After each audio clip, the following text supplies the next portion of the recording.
All right, the party's over for Airbnb renters. The company said yesterday that its temporary ban on parties and other large, noisy events is now permanent. Airbnb and a lot of other platforms just put a full-on party ban on all vacation rentals. Amazing. So in this video, I'm going to talk about what that means, how you can protect yourself as a host, and what to keep your eyes out for.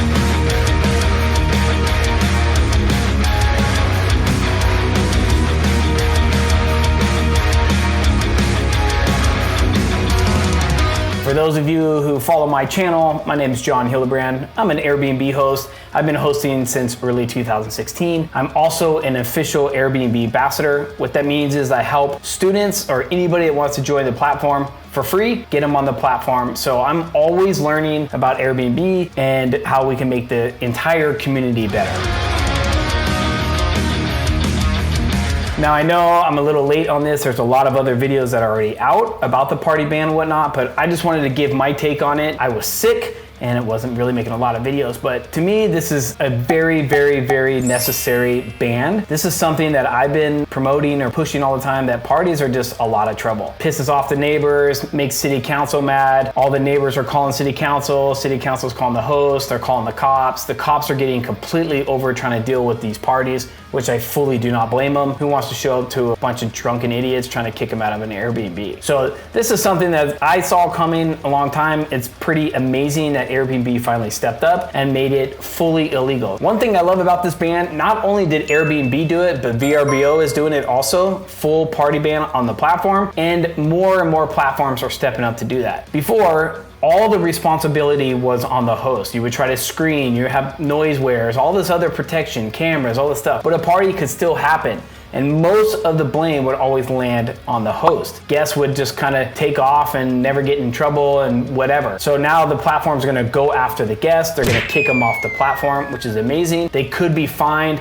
I have seen a couple lawsuits against guests. So that makes me, a host, feel a lot more protective. During the lockdown, Airbnb released this statement back in August in 2020, that 44% over year drop in parties are reported at an Airbnb. That's awesome. So they knew the temporary ban, which they were just kind of doing during the lockdown, and they noticed that it really was working. There was less and less issues at houses. So I think that's why they really rolled it out nationwide. It was just a lot less headaches for everyone. Now we all know those news articles about a raging party, all that good stuff. Everybody's heard that many, many times. So the platform really is against the wall here. They're really trying to clean up their platform and make a happier community. Airbnb is growing, VRBO is growing. Hosting is not going anywhere, but they do need to make some changes, and this is one that's gonna make a lot of city council members, a lot of state happy. Hopefully a lot more neighbors are gonna see that we are trying, host and the platforms are trying, and we're just trying to make an overall better community. So this is awesome.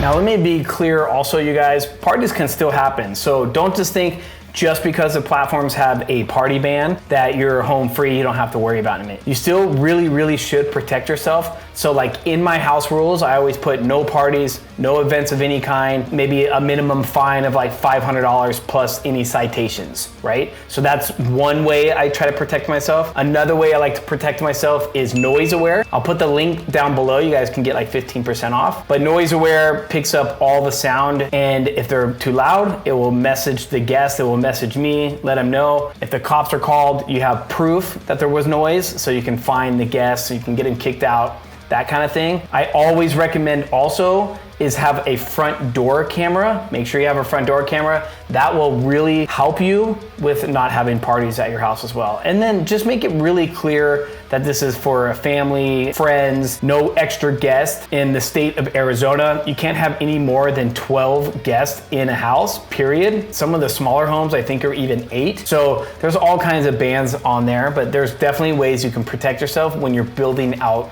your listing. Also, to take it one step further in protecting your investment, your house, I teamed up with a company called SuperHog. You heard me talk about it a few times, but SuperHog also is pretty anti-parties, which is great. So they help screen your guests as well. And the guests have to go through an identification process. So if they're trying to have a party, they're not gonna go through all those steps. And ever since I started using that platform, I just don't have troubled guests at all.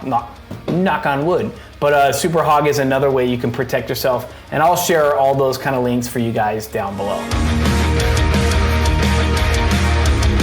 Now, I get the question all the time, should you make a rental agreement? When you do the house rules in Airbnb and VRBO, that is your rental agreement, so you're fine. Now, if you're booking direct, I would 100% do a rental agreement. I use SuperHog, like I said, when they do the screening of the guest, they also have to sign my full rent agreement. So yes, you should definitely have a rent agreement. Make sure it says no extra guests, no sleepovers, no parties, no birthdays, no bachelors, whatever you want. Make sure you list out all those rules. That way you, as a host, are protected. Protected, what I mean by like parties even happening or getting fines in your place and all that kind of stuff. I'm just trying to protect you on all levels. Also, another way you can protect yourself, guys, in Arizona, it's actually a state law. You have to go and tell all of your neighbors that your home is a vacation rental. So what I do is I tell my neighbors and I give them my contact information. I give them my assistant's contact information. So if they do see something suspicious or loud music, they can just reach out to me right away and I can resolve the situation really fast. I'm curious, you guys, how do you guys feel about the party ban? Does anybody here have Airbnbs or short-term rentals that you're promoting parties? Like, are you trying to get, not maybe so much like a raging party, but like maybe it's a bachelor party or bachelorette party? Are you kind of promoting that? Is that something that may really hurt your business? I'm just really curious, to be honest. I don't allow any of that kind of stuff, but I'm just curious. In the comments below, let me know. Does this really hurt you? Are you worried about it? Or are you extremely excited like I am? Let me know.